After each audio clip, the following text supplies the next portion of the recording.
Hello, I'm MobFarming and welcome back to the video. Today I want to talk about some of the worst advice I've heard in Minecraft that I hear people actually tell each other in genuine, serious ways. And the reason that I wanted to go through these is because a lot of advice that people give you, sometimes it's just wrong and it doesn't really hurt you too much, but sometimes bad advice can really make you do the opposite of what's good for you, and because it sounds like it's kind of intuitive, you're like, oh yeah, I guess I'll do that instead.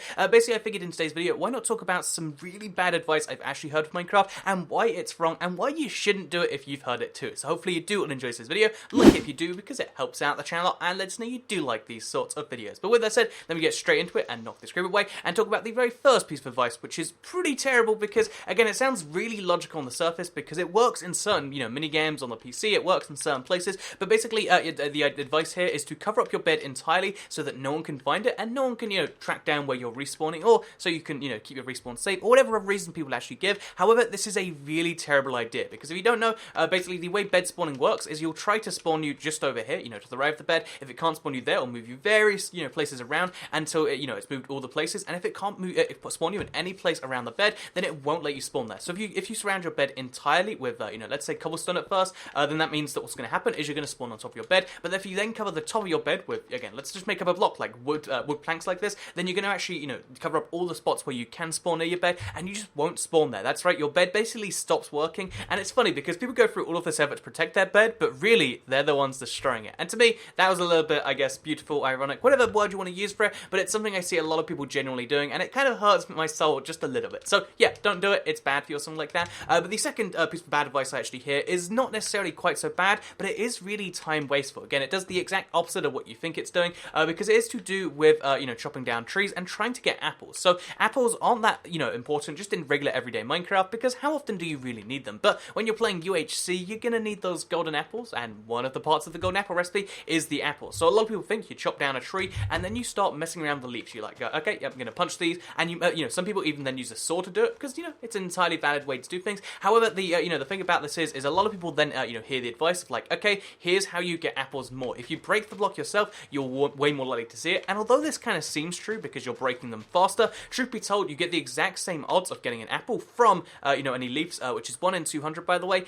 So 1 in every 200 leaf blocks will eventually drop a golden apple. Sorry, a regular apple. It'd be pretty cool if it was a golden apple, but yeah, 1 in every 200 oak leaf blocks will drop a apple when it is destroyed. However, when it fades away by itself, that does count as destruction, which means if you want to maximize your chances of getting an apple, which we'll do right now, then what you want to do is chop down as many trees as possible. Don't sit there like, chopping down all the other trees, because those trees will chop themselves down while you focus on other ones. And even, even in the situation where you want to punch your own leaves to increase the odds, then you want to punch your own leaves while you have other trees waiting, because one tree statistically will not drop an apple, but if you chop down 3, 4, 5, 6 trees, then you're statistically way more likely. And because you can chop down 6 trees in pretty much the same time it takes you to destroy one, then you can basically, get an apple 5 or 6 times faster, which is, it's nuts to me that people still do it the other way, the slow way, but it is something I genuinely do see. So yeah, if you want to get an apple, all you have to do is destroy the blocks and let the leaves decay naturally. If you really want, you can help it out after you're done chopping down trees, but just bear in mind this is technically slower. There we go, we got one. Okay, well that's actually from one from punching, but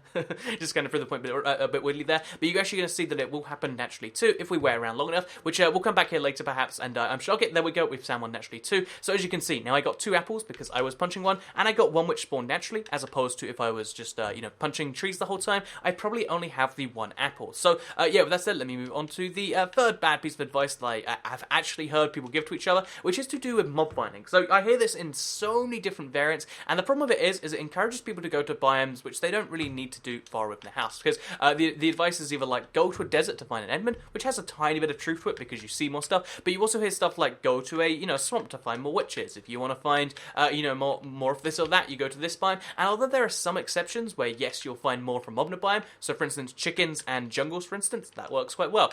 Plains and pretty much all of the mobs, you're going to find most of your mobs there. All of the the friendly ones, the cows, etc. However, when it comes to hostile mobs, they have pretty much the same odds of spawning in every biome. There's no like slight increase to mob spawning in like a swamp biome if it's a witch. There's no increase to like a slime spawning in this biome or that biome, except they only spawn in swamps and stuff. But basically certain mobs have locations where they'll only spawn, but there's no real situations where there's a certain location that a mob will spawn more often, and that's why you shouldn't look around your your swamp to find witches. That's why you shouldn't look around your jungle if you want to find more skeletons. All of these random facts are actually not very true at all. And again, I can see where they come from because it's impossible to disprove tiny statistics, But in this case, it isn't true, like provably in the game code, except with, again, the very specific situations of like, oh yeah, slimes will spawn in swamps on the surface because of how the moon works, and husks will spawn in a desert, or a fake desert like I have right here. But yeah, they're the only kind of exceptions to that rule, and even then though it's not an increased chance, it's just they'll pretty much only spawn there. So yeah, with that said, let me move on to the next piece of bad advice, which I have genuinely actually heard, and it is to do with the Elytra. So the Elytra is so many people's favorite,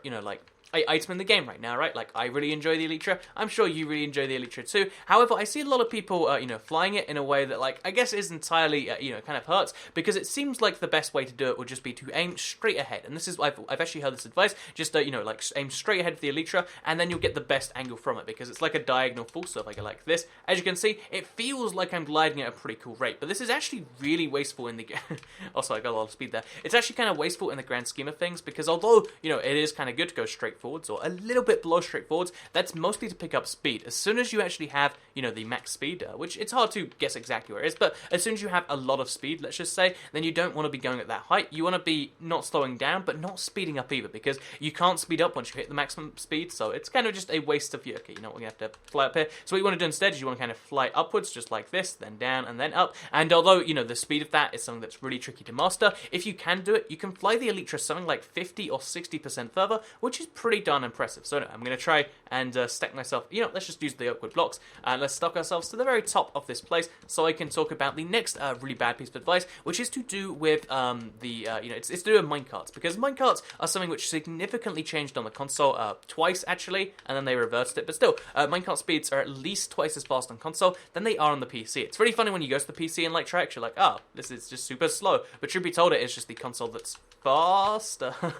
Oh geez, this isn't going well. But yeah, truth be told, it is just the console that's fast, and the reason that, the reason I'm mentioning this is because it's really significant to how you should be placing rails. So as soon as we get to the top of this place, again, I'm kind of destroying my mouth a bit here, but it's worth it for this next little point, which is to do with the powered rails, because most people will tell you like, oh yeah, you want to use one every 6 blocks, or you want to use just non-stop powered rails. It makes your railway go faster. However, truth be told, is as soon as you're, again, it's the same thing where max speed applies. As soon as your minecart gets to max speed, you don't need another powered rail until you've gone far enough for that to not happen. And because minecarts on console, again, you can go pretty much on an infinite rail with just one power boost, you don't need to do this sort of thing where I think this is every 6 blocks, you don't need to do this. The reason I did this is because I did this before they buffed the minecarts, but if you do this nowadays, then you're just wasting gold and redstone, and maybe you want to waste gold and redstone, but when you do something like this, you are, that's all you're doing. It's not like this clever way to be like, aha, I'm trying to do this or that. No, the reality of this situation is just, oh yeah, well, I have, I'm using up gold instead of iron, which maybe at the time I had more gold than iron, so it was okay to do that, but in this case, this isn't any faster than having one, and having one of these over here versus one over there doesn't really make it any faster than just having one at the start. So yeah, now